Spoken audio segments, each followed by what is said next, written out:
Good to see you. Good morning, everyone. Welcome to Kabbalah Café. This is our December 21st edition, meaning that we are speeding toward a new year, toward a new calendar year, 2026.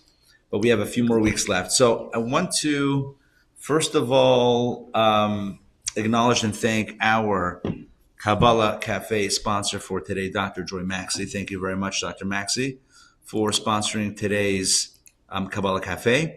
And special dedication, Dr. Maxey is dedicating today's class to the loving memory of her parents, her mother, Anne Geraldine Brittain Maxey, whose yahrzeit is coming up this Friday, the 6th day of Tevet, and her father, Jesse Nicholas Maxey, whose yahrzeit is coming up this coming Shabbat, the 7th day of Tevet. And indeed, their neshamot, their soul, should have an aliyah, should have an ascent. And all of our learning should be a great tribute and a great merit to their souls. And they should, we say in Yiddish, to be a gute better, which means a good advocate on high, and ask for the right things and bring down the blessings for you, Dr. Maxey, and for all of the things that you treasure and all the people that you treasure. Indeed, it should be lots of blessings and reveal blessings. And let us all say Amen. Amen. So thank you. Want to begin with today's topic, which is the art of Jewish meditation. And so right off the bat, I feel like it's important to distinguish and maybe just speak for a few moments about the difference between what I think most of us are familiar with in the context of Eastern meditation and Jewish meditation by contrast. So I think when many of us think of meditation, we think of sitting in a quiet space and kind of clearing our thoughts.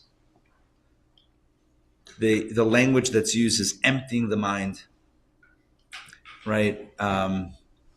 Closing your eyes, paying attention to your breath, and kind of allowing the stillness to evoke what it needs to evoke. And all of that is actually really relaxing. Many different forms of meditation.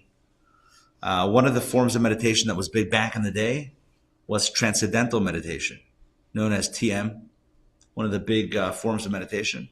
A lot of Jews involved in the meditation movements back in the 60s and 70s. And, at the time, there was a lot of questions whether traditional meditation, Eastern meditation, is kosher for a Jew, or is it maybe not kosher? And without wading into that conversation, the bottom line is that it was pointed out by those in the know at the time, and I'd like to point it out today, that there is a Jewish form of meditation, which is different than the traditional form of meditation. It's not about necessarily closing the eyes, and it's not about, feeling balanced in your chair, and it's not about necessarily, oh my gosh, Jewish meditation. Rabbi Ari Kaplan. By the way, Ari Kaplan, what do you say about him? He was unbelievable. This rabbi, he passed away very young. Age of 48, but he wrote so many books. Jewish meditation, fantastic. I want to share. Talk about apropos. I want to speak. So I want to focus today on a Hebrew word that's going to be the core of today's conversation. And the Hebrew word that I'm referring to is hitbonenut, which comes from the Hebrew word lahavin or bina. What does that mean? What does bina or lahavin means? To understand. And in the context of this form of meditation, what it really is not meditation as much as it is contemplation. What does that mean? Let me take a step back. So, in the architecture of the soul, Kabbalah describes the design of the soul as containing two segments: the intellectual powers of the soul and the emotional powers of the soul. So you have Chachma, Bina, and Dat, which are intellectual conception, creativity. That's on the first one. Number 2 would be intellectual understanding and contemplation. And then the third dimension would be intellectual connection, connecting with an idea. And then you have the emotions that follow: love and fear and compassion and ambition and humility and connection and leadership, all the different emotional attributes that we all have in our soul. 3 intellectual powers, 7 emotional powers, for a total of 10. These are known as the 10 powers of the soul that parallel the 10 sefirot, the 10 energies that God employs in creating the world. And I think it's important to point out that when you see kind of the depiction of these energies, which I don't happen to have in front of me, but when you see the depiction, it's typically depicted as different circles. Circle here, circle here, circle there, circle, circle, circle, like kind of like triads or triangles. But the hierarchy is important. You have first the Chachma, Bina, and Dat, which are the intellectual powers, and then you have the 7 emotional powers. And the reason why it's depicted as such, number 1, parallels the human physiology. It parallels the human body, where our mind, our intellect, when we're standing up, not when we're lying down, that's another conversation about the implication of dreams and dreaming. But when we're upright, in an upright position, our mind is at the top of our body. And below that is our heart. Mind, of course, being correlated with intellect, and the heart being correlated with emotion. And there's an important inference there. And the inference is that it's our thoughts and the things that are in our head that directly impact and inform the way we feel. Every emotion that we feel doesn't crop up on its own. It doesn't come out of nowhere. It doesn't manifest for no reason. Every feeling, that we have is driven by something within the mind. Even if we're unaware, even if we think that something happened and I immediately got scared and it just went straight to my emotions and it bypassed the mind, it didn't bypass the mind.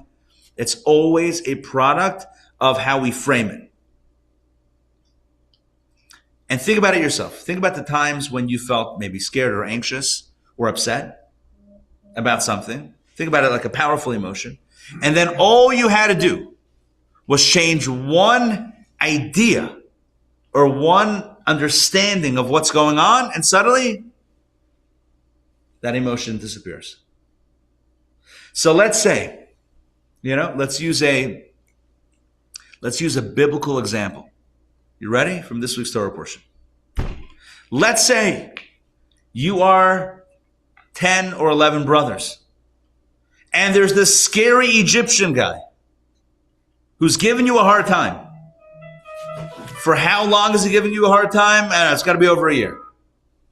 And he's driving you crazy, accusing you of being spies, and setting you up. And all of this stuff is going on. And you're scared and you're frightened, and you now face the prospect of your youngest brother, Benjamin, being kept in Egypt, separated from his father. And you're Judah, you're Yehuda, the representative of the brothers. And you go confront this scary Egyptian guy, this scary, second in command to Pharaoh. And you tell him, not acceptable. We have to have our brother back. And at that moment,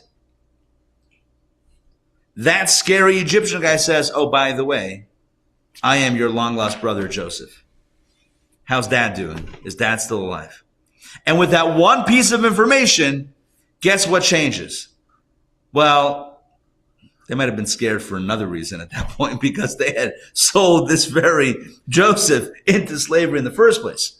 But that fear of just this, it's very hard without getting into the whole story, which I don't want to do right now, to put ourselves into the emotional space of Joseph's brothers, standing before this really scary character, only to find out that he is your brother and it was all a test and whatever it was, and then the emotions shift. And again, it's not like it doesn't shift into complicated, maybe even more complicated emotions. It probably does. But nonetheless, the emotions shift. What is the key to the shift? Awareness. Awareness. Let's say I'm trying to think of another example of where a person might be scared about something, only to find out one piece of information and suddenly, it's not scary anymore. It's not, or a person sad about something only to find out a piece of information, suddenly not sad. The way human beings work is that emotions are driven by the mind, because that is the structure. Moach shalit al halev betul dato. The mystics say the mind, moach means the brain, shalit means rules or controls, al halev over the heart, by nature. By the very nature of the human condition, the mind controls or has the ability to control the heart. That doesn't mean that sometimes the person allows their emotions to run wild. That might happen. It might happen that a person might choose not to exercise their mindful control over their emotions. But can a person do so? Absolutely. It's without question that you and I have the ability to mindfully and consciously think about the things to produce the right emotions. This gets us to the secret of Jewish meditation, or more precisely, hitbonenut.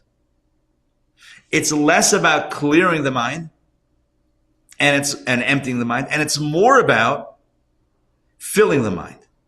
Filling the mind with the ideas and the thoughts that will produce a desired emotional response. That line is very important. Hitbonenut means that I am concentrating my mind on certain ideas and thoughts that I believe will produce a desired and emotional result, a feeling in a certain way. So I'll think about the goodness of God. I'll think about the beauty of creation, the preciousness of life, and then how God is the architect of all of this. How God in his goodness renews the act of creation every day and every moment. And I think about that. And I keep on turning it over in my mind, how blessed I am with what I have, and how incredible God is in creating all of this and giving me the ability to wake up this morning and giving me the strength that I need and giving me the resources and the blessings that I have. And guess what happens? Out comes an emotion of love to God. See, if I tell you cold, love God, you might say, love God. I don't know that I can just hit that switch. But in Deuteronomy, which we say in the Shema, it says, love the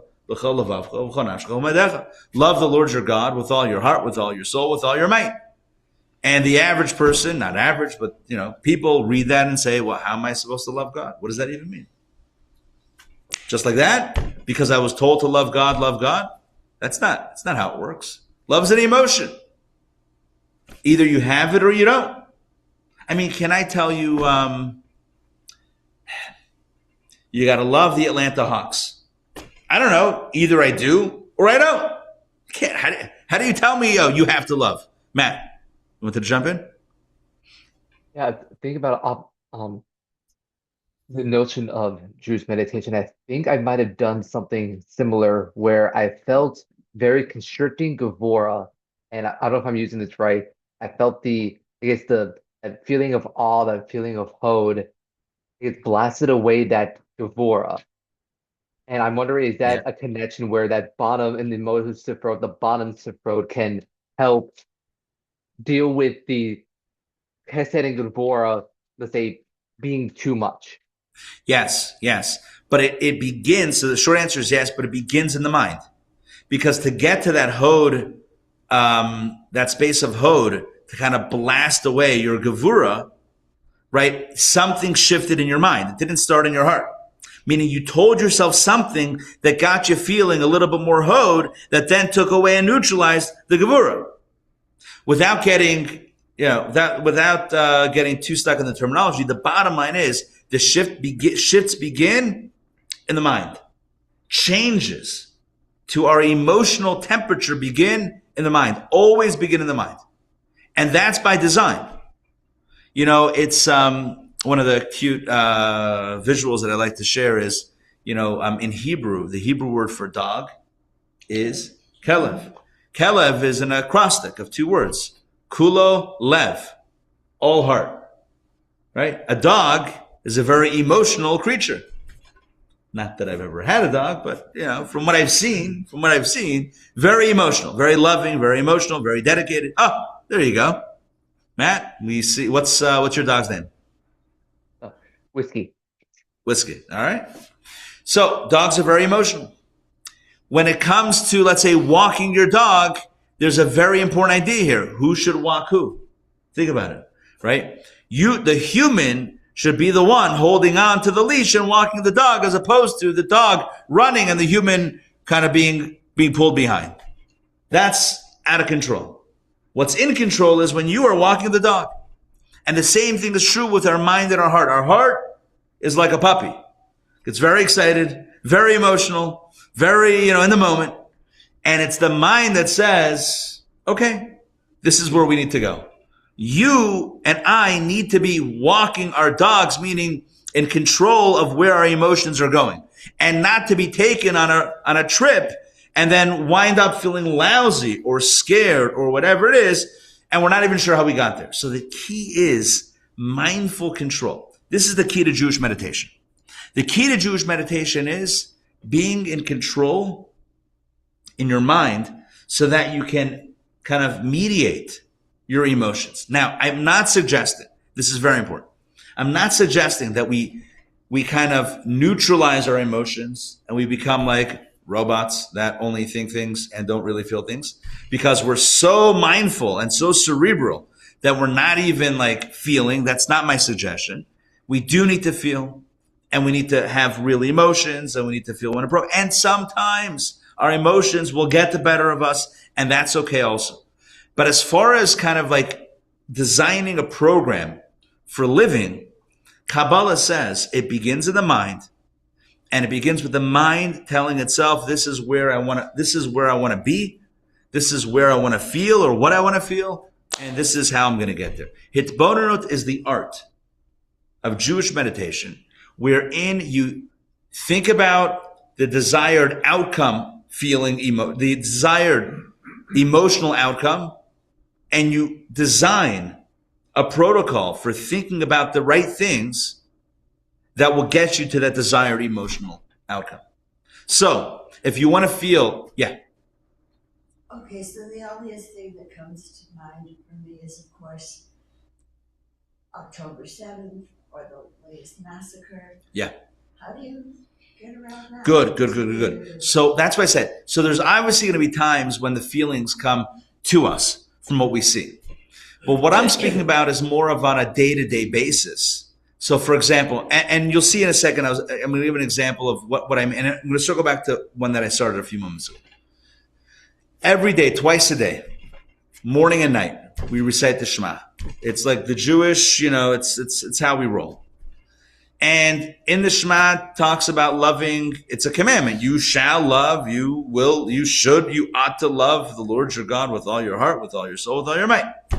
And I use the Hawks example. The reason is because there's a menorah lighting today at the Hawks game, 3:30 p.m.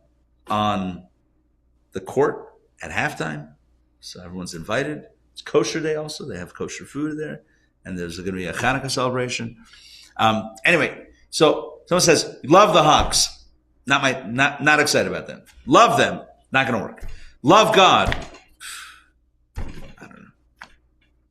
It's not as simple as that. So what does it mean? You can command an action, but how do you command an emotion? In the Torah, God can say, on Passover, eat matzah. Okay, I'll eat matzah. But how can you tell me, oh, today, love God? Either I do or I don't. Here, Ramon. Good to see you.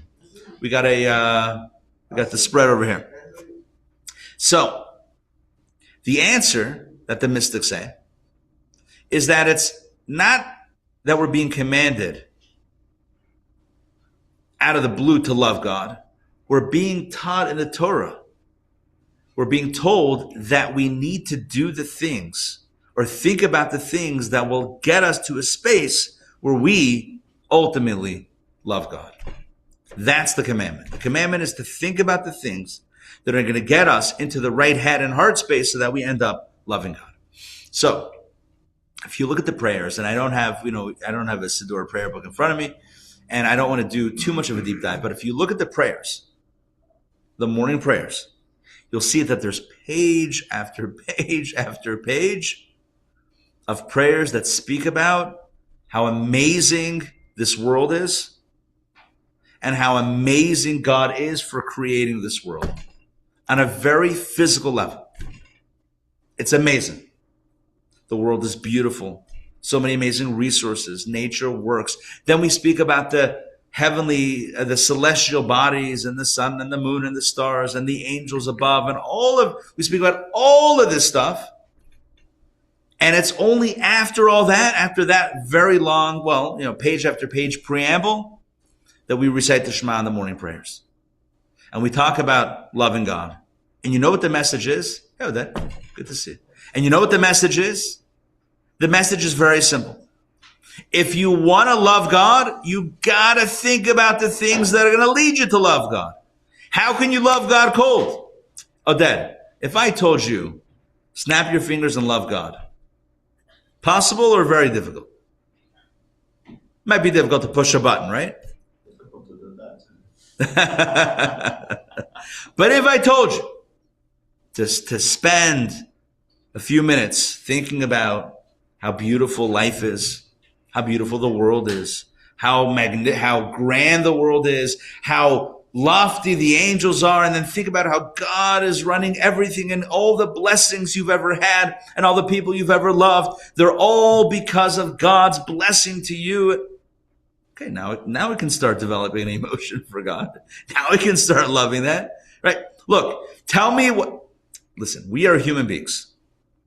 So you want me to love you, you got to tell me how much you love me.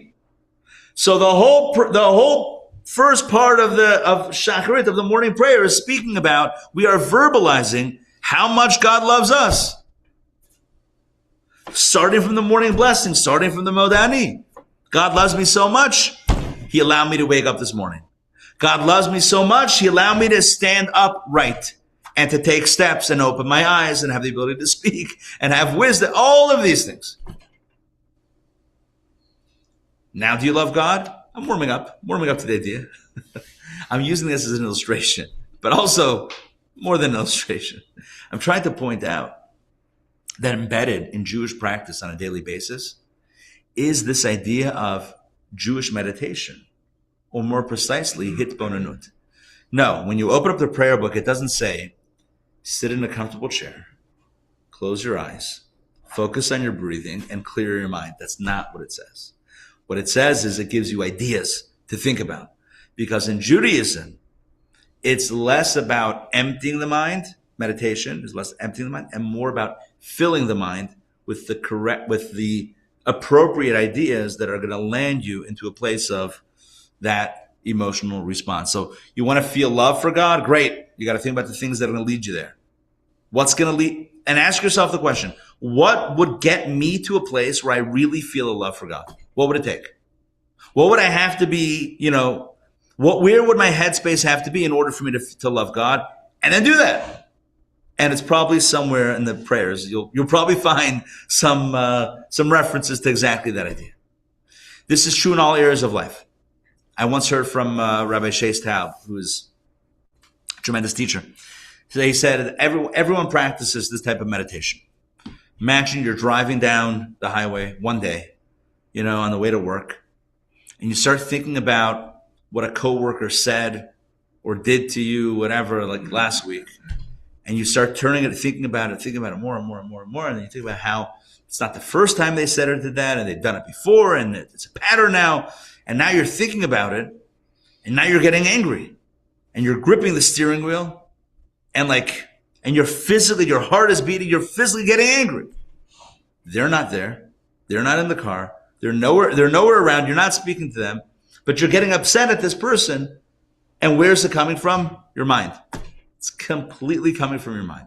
I'm not saying it's not valid. That's up to you to decide. What I'm simply suggesting is that our minds are such a powerful tool, and they directly push the buttons of our heart. It is a direct button push. Sometimes we think, well, this is my mind and this is my heart, and they're not connected. They're absolutely connected.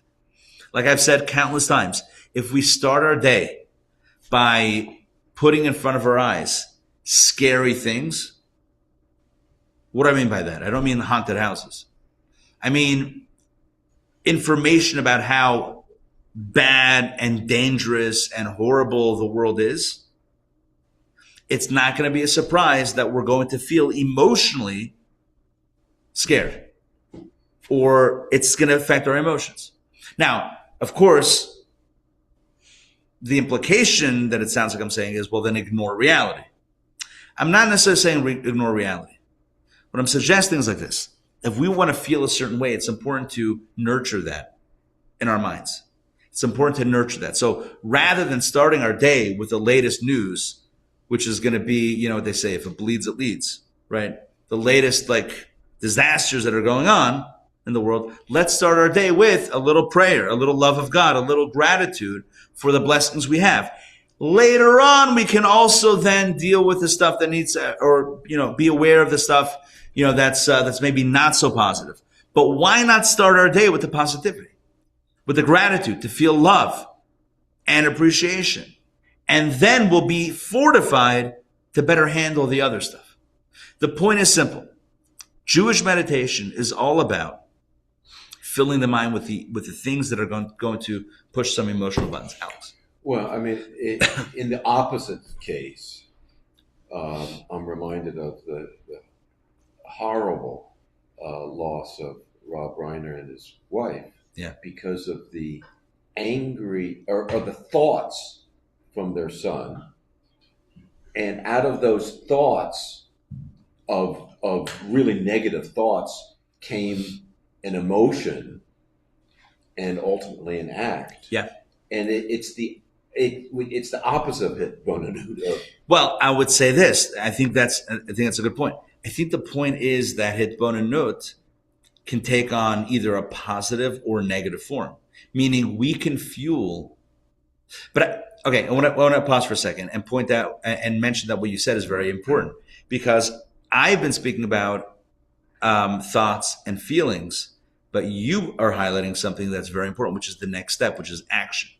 So the typical flow is thought, feeling, and action. We typically act based on how we feel. Typically. Not always. Sometimes you can feel one way and do something completely different. It's possible. But most of the time, most people will act and behave consistent with their emotional state of being. And so that makes the place we are in our minds even more critical, because that will dictate what we're doing. Meaning, a person might say to themselves, oh, these are just the thoughts in my head. Doesn't actually make a difference. These are and no one else will know. These are just thoughts in my head, and no one else is going to know. First of all, that may or may not be true. Second of all, everything that's in our mind that we focus on is going to conjure up and stir an emotion, which will then ultimately, at some point, also drive behavior. It's always like that. Thoughts drive feelings, which drive behaviors. I was thinking about all these people also who go out and shoot people. Yeah. You know, who attack the Jews, and, you know, like Bundy Beach, or right. All of these killings. I mean, they are, first, it's intellectual. They are probably imbued with this propaganda that they hear. Yeah. And they internalize it, and then it becomes very emotional. Yeah. But to do a thing like that, I think what you're saying is to correct. be able to act on something like that, there has to be something.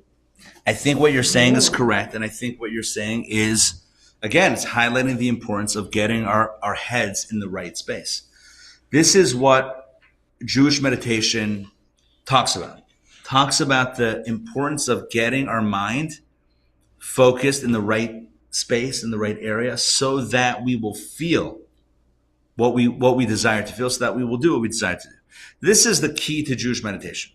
This is why you'll find in the Jewish meditative works, in the works of Kabbalah that speak of meditation, you will always find ideas to think about.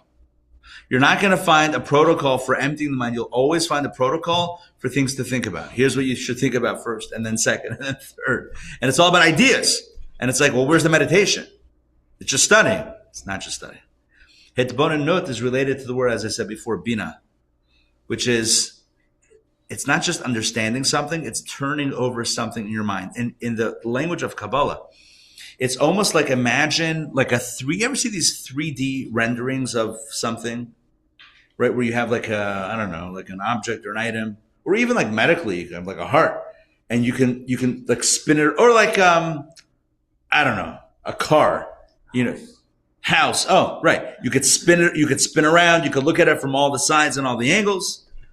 In a very similar way, Kabbalah is written a little bit before this technology, but in a very similar way, the Kabbalists say, take an idea, think about it, all three dimensions, length, breadth, and width. I don't know how to hand motion that, but all three dimensions, orach, rochav, and what's the other one? Length, width, and breadth. Whatever. All three dimensions. And turn it, and then when you have it crystallized, then start turning it around, turning it over in your mind. This way, this angle, that angle. And the more you understand it, the more you focus on it, the emotions pick up. It's very simple. Ask yourself the following question. How many pieces of information do you know? How many pieces of data are stored in your brain? What do you think that number is? I don't know the number, for the record. I don't have the answer, but I want to know from you. How many do you think, how many would you put it in? Trillions. It's got to be a lot, right? It's got to be a lot of different things that you know. Like old phone numbers, growing up, because now, who knows phone numbers anyway, right? Addresses, like how to walk. How many different pieces of information do you know? Mathematical formulas, names of celebrities. Right? It's innumerable, the things that we know. But then ask yourself the next question. How many things am I thinking about right now in this moment? You know what the answer is? One. We can only think one thought at one time, even though we have all this data. Like, what's the capital of New Mexico? Albuquerque, right? I think so. Albuquerque, New Mexico. Great. So you knew that, right? Yeah. But guess what? You weren't thinking about it until right now. There's so many things that you know, but you're not thinking about. Because you only can think about one thing at one time. You can't think about two thoughts at the same time. Now, you can think about one thought and then very quickly change it to a different thought. We do that all the time. We call that multitasking or juggling. I don't even mean a behavior. Just look at our minds. We're like, okay, this thing, oh, and that thing, oh, and then the other thing, oh, and then the third thing. Like we have the ability to switch our mind's attention from one thing to the other. Absolutely. But at any given moment, we only have one thought that we're thinking of. And so Hitbonenut says like this. If you know that, okay, let's put all the puzzle pieces together. If you know that your behavior is driven by your feelings, and if you know that your feelings are driven by your thoughts, and if you know that you can only think one thought at a time, then where does that leave us? If you and I have the ability to be able to concentrate 1 second at a time on what we choose to concentrate on, not what someone else wants to throw at us. If we have the ability internally to consciously choose what I If I have the ability to say, right now, I am going to think about X, Y, and Z.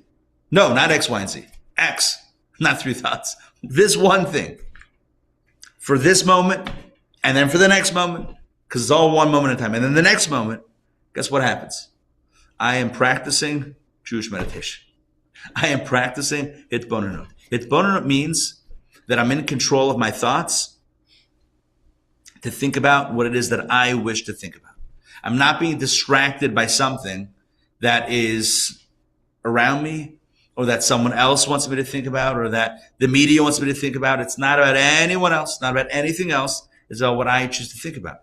And then ask yourself the following question. How often do we practice this?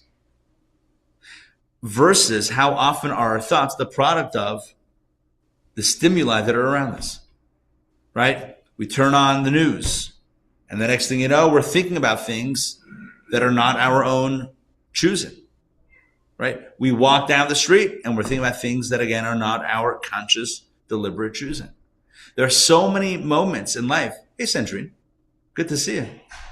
There are so many things, so many times in life that we find ourselves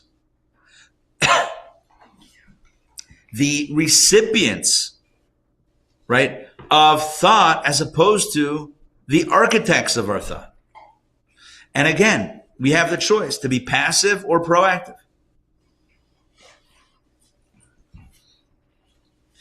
It would be a valuable exercise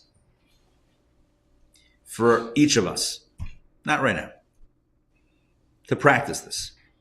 Practice thinking about an idea and only that idea and focusing exclusively on that one idea and see how long you can do that for before you get distracted, right? Think about one idea, right? How beautiful, how blessed your life is, in one area.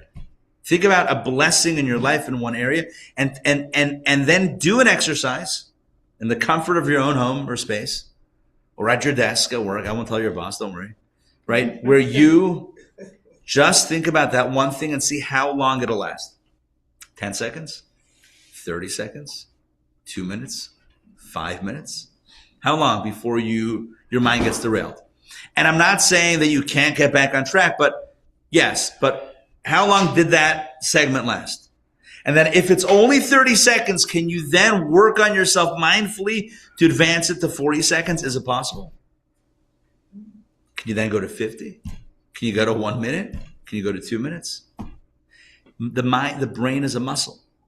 I mean, I'm not a doctor, but I'm assuming can we say it's a muscle? Yeah.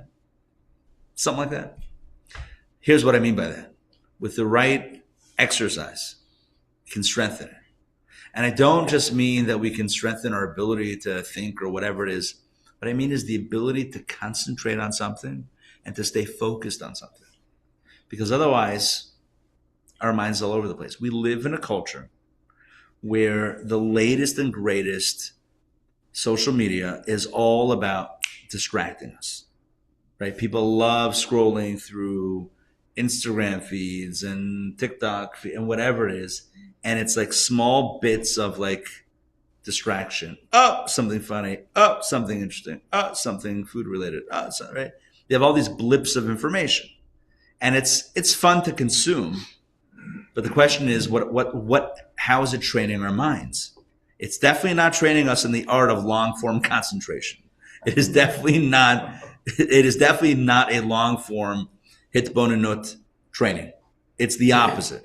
It's short snippets of passive thinking and not proactive long form thinking. It's the exact opposite of what I'm suggesting.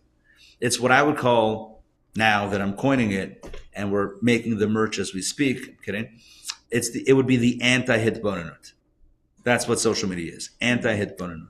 As far as training the mind. Hitbonenut is all about what do you want to think about? What do you want to feel? So therefore, what are you going to think about? And train yourself and work on it to be focused on that, to be focused on that. And social media is like, what you want is irrelevant. We're going to tell you what we want. I don't mean there's this big conspiracy. I just mean people putting out stuff that I'll tell you how to feel. if you're going to smile or cry right now. I will tell you. Right? And it's going to be very quick, and you're quickly going to move on to the next thing. It's like, it's the opposite. And they say if you're posting reels or whatever, under 30 seconds, like about 20 seconds. That's the optimum, if you want to optimize your content, 20 seconds. I mean, now I have someone who's taking classes and cutting down snippets into 20, 30-second blocks. Am I part of the problem or part of the solution? That's the question. But think about it. Social media experts will tell you, you got to optimize for the algorithm. You got to optimize. You got to hit 20 seconds, 20-second clip, max 30 seconds. Because people are not going to pay. Because who's going to watch something longer than 30 seconds? Okay, this is where we're at. Yeah. It's funny, like in the music industry years ago, I mean, there used to be a band that would do like a very long beginning before the words actually started. And only special bands can carry that. The music industry said that within the first 20 seconds, you have to start singing. If not, they might just move to another song. You lost the interest. Like, even then, they already figure out that the span of you... So I saw you by the Hanukkah parade last night, by the Hanukkah car parade. So they created, one of the shluchim, one of the bachrim, one of the boys, created a playlist, Spotify playlist, and it's called a jam session, which means one person creates the playlist and plays it, and then everybody who wishes to join can listen to the same playlist live. Meaning, it's not that you just get a playlist of songs that you play it at your own speed, but it's a live group listening session. Whoever hits the link can listen to the same, so all the cars, 50 cars, listening to the same thing at the same time. But you know what it also means? That everyone has control over the playlist, which means whoever hits skip, because they don't like the song song skips for everybody. So last night, it plays for 10 seconds, boom, skip. Someone, and the person that's doing it probably didn't realize that that's what's going on, that everyone's song gets skipped. You ever watch TV with someone who keeps on changing the channels? It's like, it doesn't have to be good, but I just can't handle the switching. Just pick a lane and that's it. It doesn't matter if it's a rerun of The Price is Right in 1987. Let's just do it. That doesn't matter. My point is that, with the music, the first 20 seconds, I would say 10 seconds. Last night I saw people are very sure about their choices. Within 10 seconds, I know if I do or don't. And sometimes I'm like, that's a great song. What are we doing here? What are we even doing? And there's not that. How many Hanukkah songs are there anyway? If you keep on skipping, you're eventually going to start again. Like, what's the point? Just go for it. It's anyway 3 minutes, right? It's an hour parade. We can get in 20 songs.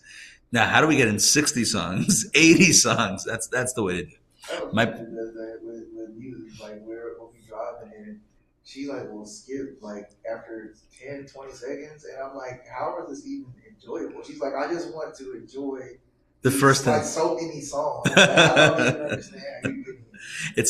Listen, it's a new world.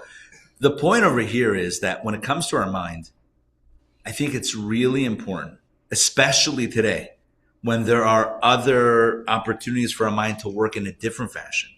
It's really, really important for us to give our minds the opportunity to be trained, to train ourselves in the art of long form concentration.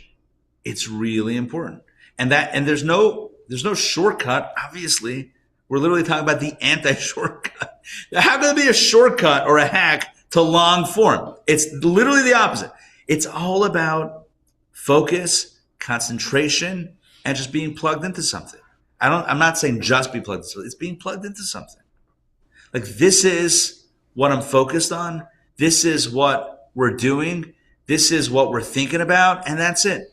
And then, you feel distraction. Great. Push it away and refocus. And then you expand the mind, strengthen the muscle of the brain to be able to handle longer and longer forms of concentration. So when you study certain mystical Kabbalistic discourses, so at the heart of many of them are these ideas of hitbonenut, these ideas of contemplations, things to think about, And many of them are intended to be thought about while we're praying. Like while we're praying the morning prayer, here's what to think about. Here's a prayer explained from a mystical space. And now the next time you say it, concentrate on it. Not just on the simple meaning of the words, but on the deeper message of what it's actually saying. And again, it's not an exercise in simply training the mind. Let's not misconstrue. It's not about simply training the mind. It's training the mind so that we can focus on something, so that we will produce the appropriate emotion, so that we will be primed to take the appropriate action. It's all about the bottom line. It's all about tachlit. It's all about the end game. The end game is not even the emotion. The end game is the action. The reason why I focused on emotion at the beginning is because of the Shema, where it talks about loving God with all your heart, with all your soul, with all your might. And then it says right after that, in these words, right, you should teach it to your children. Write it on your doorpost of your home. Put it on your tefillin, wrap tefillin. What happens? We have Shema, which is the meditation, followed by the V'ahavta, which is the emotion, followed by the action. Do this, do that, do the other. We literally find these three levels, these three spaces. The thought, the feeling, and the action. When our mind is in the right place, everything flows. When our mind is distracted, all bets are off. So today is Rosh Chodesh Tevet. It's the first day of the month of Tevet. So I'm going to attempt something that is counterintuitive, which is to speak about the energy of the previous month, Kislev. And I know what you're thinking. That was so 1 month ago. I know. But it was also yesterday, the 30th of Kislev. Every month, I've gone through this at, I think a few years ago, or maybe even years ago, the Kabbalistic astrology. Gone through that in the past. Every month has an astrological sign. Do you know which is the astrological sign of the month of Kislev? Is anybody into astrology or horoscopes and that sort of thing? What is Kislev? I don't know what it corresponds to. I'm assuming it's like November, December, somewhere in that. That's what sign? Sagittarius. Capricorn. Sagittarius. So every Hebrew month also has the same mazalot, the same constellation, the same sign, but it's the dates are different. It's the Hebrew calendar, not the English calendar. And so the month of Kislev is Sagittarius. Let me ask you a question. What is a Sagittarius? What is the imagery? Is that the Good. archer? It's the archer. It's the dude with the bow and arrow. Now, what's the connection with Kislev? And again, I know that it's Tevet. We should be looking forward and not behind. I get it. I apologize, but I think it's important. What's the connection between Sagittarius, the archer, and the month of Kislev? Well, the holiday that we're celebrating right now is Hanukkah. How did the Maccabees go to battle? I don't know, but I'm assuming with a bow and arrow, right? A bow and arrow. Maybe some swords, right? Maybe some swords. Definitely no guns and tanks and airplanes. That wasn't around. But yeah, we would imagine a bow and arrow. So again, Sagittarius, it fits with the theme. It fits, sorry? Slingshots. Yeah, but it's a similar emotion. By the way, parenthetically, there's a beautiful mystical idea that, whoever came up with the bow and arrow, I don't know who came up with that. Whoever came up with that had to crack the following paradox, which is that if you want to get your enemy, let's say with your poisoned arrow, let's go exotic here, you have to pull that poison closer to your own heart before it gets into theirs. It seems like, I want to keep that far away from me. No, well, you gotta pull it to you in order to go there, which is the secret of Kabbalah. If you want to explore out there, you gotta get close to inside. You gotta understand what's going on inside before you're able to go further outside. Yeah. And going along with kind of like Hanukkah, so Sagittarius, at least in Western astrology, is also about the philosophy, education, exploration stuff. As we know, like Hanukkah, Chinuch, education, your philosophy, correct. What you believe in, things of that nature. Love that. So Sagittarius, I'm going to repeat it for the camera, is also about, you said philosophy and education, which was the big battle of Hanukkah about the mind, which is exactly on point for today's class. It's all about a battle of ideas. The battle is not about, doesn't begin with, they defiled the oil and there was a miracle. That's not where it begins. It begins a battle of ideas. Hellenization, right? A Hellenist or a Jewist. No, that's not what it's called, right? Hellenic philosophy or Judaism, right? The battle is, and I don't want to go through the whole like labyrinth, but that's the point, right? But wasn't it really about Hellenized Judaism versus the Torah-based Judaism that had been handed down since Sinai? It's exactly that. It's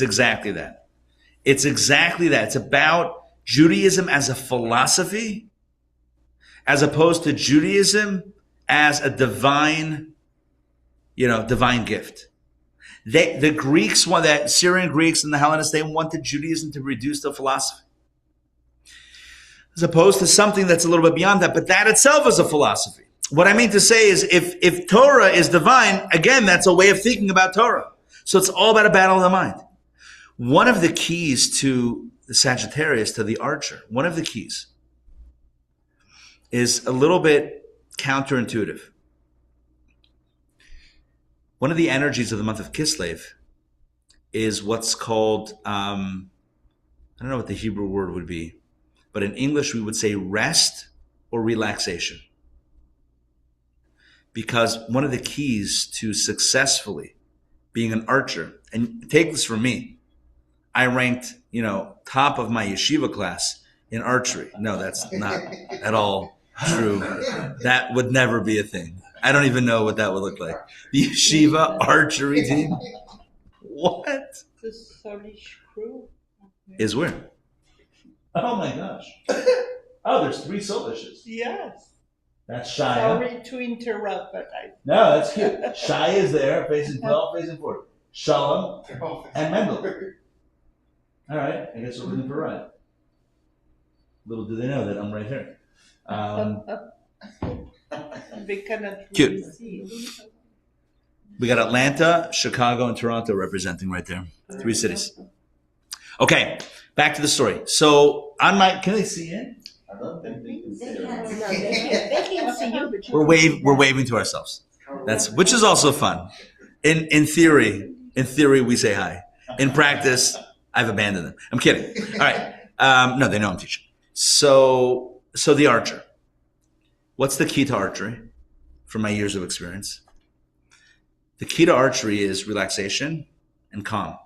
If you are shaking around, if you're not steady, what are the odds that your shot is going to be steady and hit the target? Think about it, right? If your arm is moving, if you got a bow and arrow and you're moving around, you're probably not going to hit your target. You got to be calm and focused. And that calm and focus begins in the mind. I mean, you might be seeing your enemy, in the distance. You got to get that enemy. You have one shot to get your enemy. And your heart might be racing. You might be like nervous and what's at stake and everything.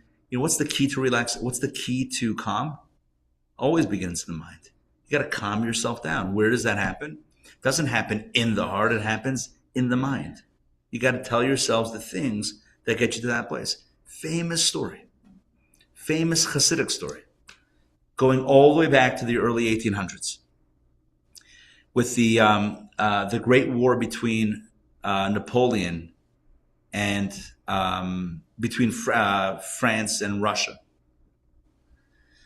And famously, the Alter Rebbe, Rabbi Shneur Zalman of Liadi, who was the founder of Chabad, was on the side of the Russian. He was from Russia. Not from, but he lived in Russia. He was on the side of the Russians. Many others, including many rabbis, were on the side of France. They felt that Napoleon would bring in this type of liberté, égalité, fraternité, right? Am I saying these right now? Yeah, sort of. Like with a strong English accent. Centurion, you could say it much nicer than me. So Napoleon promised all of these freedoms, and many Jews said, great. That would be so much better than living under the Tsarist Russia with all their shenanigans. This would be great. Power to the people. Well, you know what the problem is? Problem is that sometimes too much liberty is also not a good thing. But either way, the Alter Rebbe, the founder of Chabad, decided that he wants to help the Russian effort, and so he asked one of his disciples, Rabbi Moshe Meisels, to become a spy for Russia and infiltrate the French high command. You know this story, right? You know this? And he did. No, but it has to do with Napoleon. Yeah. The story, the way it's told, has Napoleon playing a big role in this himself. Napoleon himself. So this guy works his way in. He knows a lot of languages. Very smart guy, and he works his way into the French command. And he's there in a meeting. You know, he probably stuck out. This Jewish guy with the beard amongst this. I don't know what the other French, maybe everyone had a beard then, I'm not sure. But anyway, there's a high-level meeting, military strategy meeting. The door is thrown open, and in walks Napoleon. Le Petit, what is it called? What is he called? The little dictator? Whatever. Yeah. Comes in, and he starts screaming. There's a spy in this room. And he locks eyes with Moshe Meisels, runs over to him and says, it's you. And he puts his hand on his heart to feel it's beating in his heart. And he's perfectly calm. And he turns around and walks out. I think Moshe Meisels might have slowly left, faded out. After that, maybe he's I don't know how much longer am I sticking around to see if that happens again. But he later said that these ideas, everything we spoke about this morning, saved his life. The idea that the mind can control the heart. Because in that moment, he pulled on everything he ever learned from Kabbalah and Hasidic philosophy to be able to maintain a calm and steady heartbeat and not get out of control, not have that anxiety and fear and worry build up in his heart. In that moment, instantaneous, he was in control. Now, I don't know exactly what he was picturing. Maybe it was, the calm Caribbean waters and a beach and probably not. Because I don't know if he ever saw that in his life. And there's no TV nor social media in the 1800s. So I don't think that's what it was. Was it a mystical insight? Was it about the blessings of his family? I don't know what it was. But in his mind, he was able to focus on something other than Napoleon running toward him and then moderate his heart. Keep his heart where it needed to be. That's what it means to be in control. We think about mind control. Everyone says, mind, but when you hear the phrase mind control, you know what it sounds like? Someone controlling your mind, right? Mind control, practicing mind control means someone's going to take over my mind. Oy, it's terrible.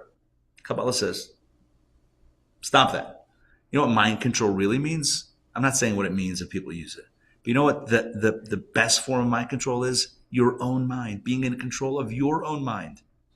Why shouldn't we have sovereignty over what's going on in our own head? Why should we give the keys to our thoughts to others that we've never met before?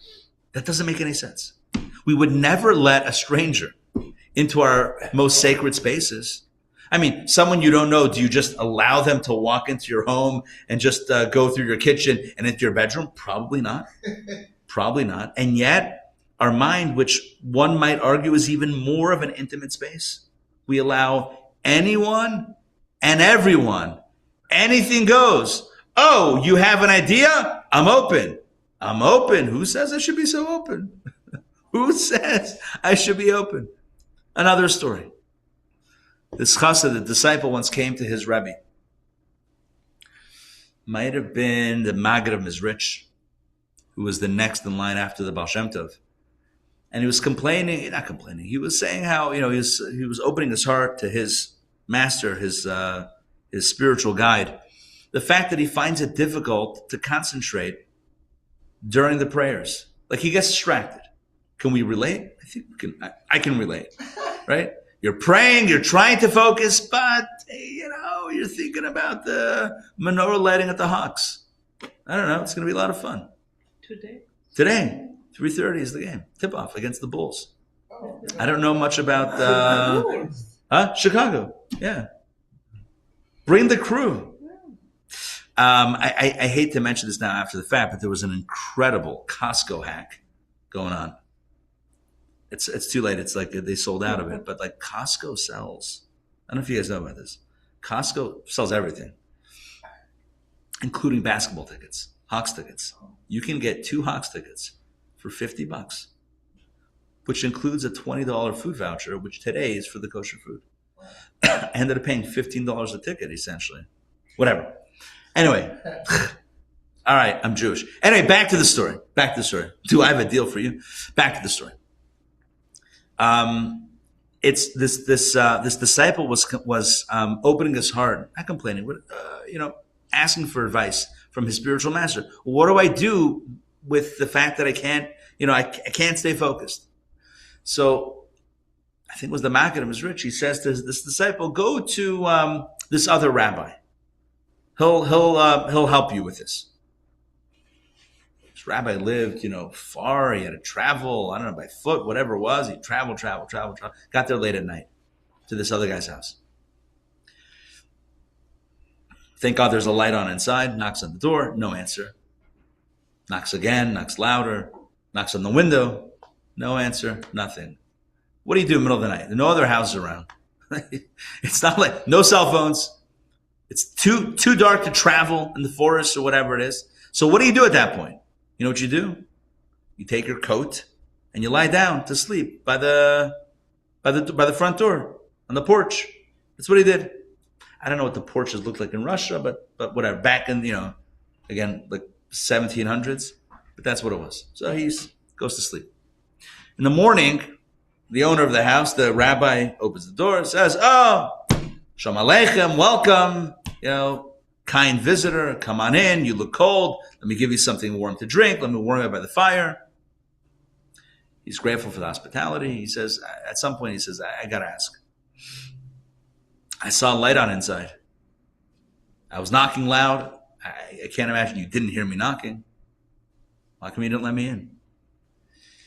And this rabbi answers him. He says, because when it's your house, you get to choose who comes in and who stays out. And with that, he got his answer. That's called experiential learning. When it's your house, you get to decide what comes in and what stays out. Why is your physical home any more in need of protection than your mind? And if we have the ability to lock our doors, or at least to close the door and not let everything in our physical homes, why can't we do the same with our minds? Because it's harder? Okay. So it just takes practice. It takes practice to fend off those infiltrating thoughts, to cultivate the thoughts that are healthy and important to have. And so when we think about Jewish meditation, it's so important to recognize what it is and what it isn't. It's not about emptying the mind. It's not about clearing the mind. It's not about just, being in a state of Zen. That's not what Jewish meditation is. Jewish meditation is focusing on things that will get you into a specific emotional space. So you want to conjure up love for God? Great. What are the things that you need to think about to get you there? You want to conjure up gratitude? Great. What are the things that you need to get yourself there? You want to conjure up happiness about life itself? Perfect. What are the things that you need to think about to get you there? And now, can you think about those things uninterrupted to the point where that emotion is caught on fire? Like I've been lighting the menorah. I have these little cups with oil in them, with a little wick. And sometimes they catch on faster and sometimes they catch on slower. You know the feeling of like taking your shamash candle and you touch it to the candle, but it doesn't catch on. And you pull it away, it's still not lit. Gotta put it back. Gotta hold it there. And sometimes, if you're not, if you're a little impatient, like Erev Shabbat, you gotta light the Hanukkah candles. Then you light Shabbat candles, and it's like, you got a certain time frame over here. So I was trying to light pretty quickly. So I'm like, okay, boom, boom. That's not how it works. You got to hold it there as long as it takes till it catches fire. How long to meditate until we feel the emotion? You know what the answer is? As long as it takes, right? You got to hold the candle there until that wick catches fire. How long will that take? I'll tell you what's not going to work. Pulling it away. That will never work. It's like, well, I was there for like 0.5 seconds. Shouldn't that work? I mean, Google used to tell me that in 0.02 seconds, they came up with 17,000 results for my, search of the Moshe Meisel story. I'm kidding. Right? So now you're telling me that it needs more. Yeah. You got to hold it there. You got to hold it there. And you might be tempted and, to pull it away. But pulling away is not going to get you that fire. You got to keep it focused, concentrated, keep it there. So I think here's the challenge. Challenge is it's hard. It's hard on many levels. It's hard, number one, to close the door of the mind because we've been trained to open door policy. Our homes, we would never do that. Imagine, leave your front door wide open. Whoever wants to come in, come in. My house is your house. What is it? Mikasa? Sukasa. We say that. We don't really mean it. I mean, we do, but not like on that level. It's not the 1950s where people just leave their doors. I mean, it's not a different world. So step number one is to embrace the fact that it's okay that there's a door to our mind. Not every influence, just because someone reports it or someone wants it, doesn't mean I need to consume it. That's step number one. That might be the most important step. Everyone's going to be the most important, don't worry. The first most important step is know how to close the door. That's what that rabbi taught the other guy when he kept him outside that night. It's your house. This is your house. This is your house. You can close the door. You have that. You have that sovereignty of space. Step number one, or lesson number one, is you can close the door. Lesson number two is you can open it up to that which ought to be opened up to. Step number three, to focus and concentrate, to train your mind in ever increasing amounts, to focus and concentrate on the thought that will produce the desired emotion. What do we have to do? Step four, enjoy. Enjoy the product of that process. Because what's going to happen is you'll find yourself in davening, in prayer, you'll find yourself saying the words about how beautiful the world is. And you'll be really thinking about, wow, this world, despite challenges, this world and my life by and large is blessed and has amazing things. And you'll find yourself filled with love and gratitude in that moment. And you'll wonder where it came from. But I won't wonder, because I've already told you where it comes from. It comes from the natural process of the mind guiding the heart. That's how we're wired. We don't learn this as kids. We don't necessarily learn this when we're young. We don't learn how the process works. Kabbalah speaks extensively about this.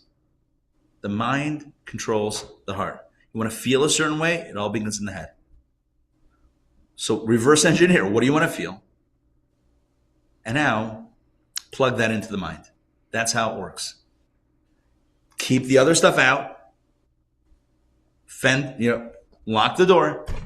Nope. And it might be as simple as not reading that and not looking at that. Whatever that is. Whatever your that is, it's just don't look at it. Don't read it. Don't watch it. We don't have to read it or watch it, right? I mean, there's no rule that says you have to. And if you tell yourself, yeah, but I have to be informed, maybe not. Or maybe not the first 3 hours of the day. Keep it sacred space. First 3 hours of the day. From when you wake up for 3 hours, you're in control. This is your house. You're in complete control. You got the automated lock door, garage door, whatever, with the bolts, little 007, security system going on. A whole security thing with bars and barbed wire and electrified fences go up. You got the clicker in your hand. I'm not going to read that or watch that or inundate myself with this or make myself, drive myself crazy internally. Not going to do it. First 3 hours.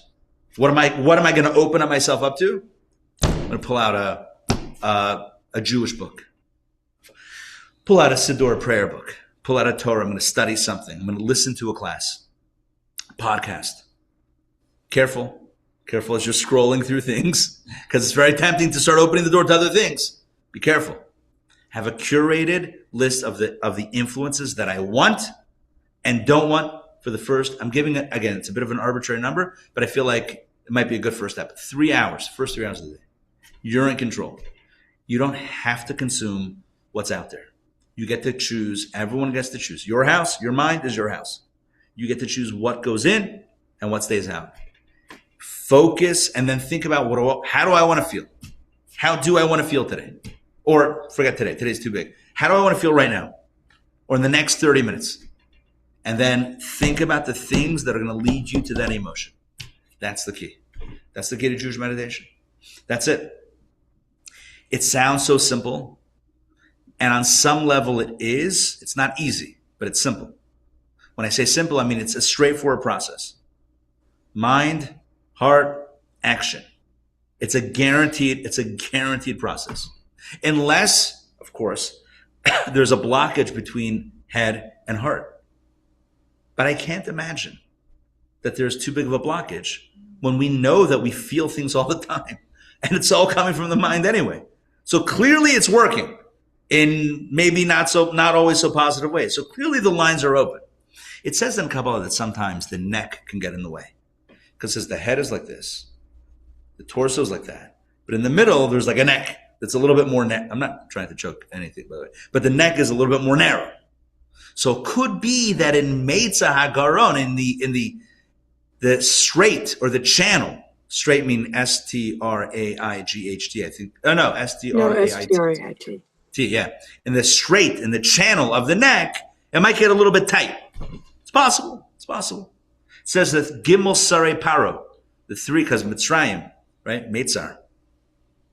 Meitzar means, again, a narrow strait. Mitzrayim is Egypt.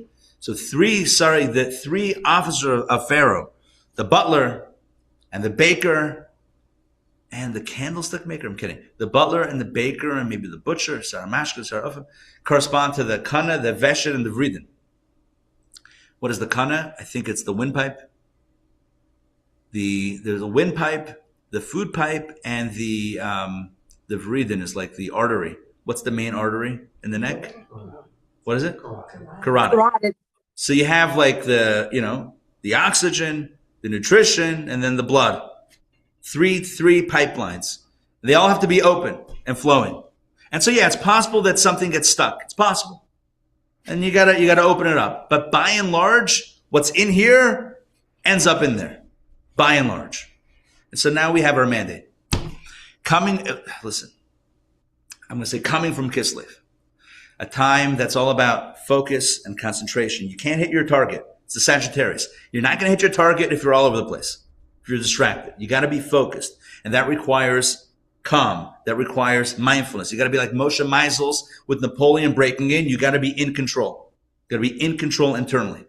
And that begins in control here, begins in control over here.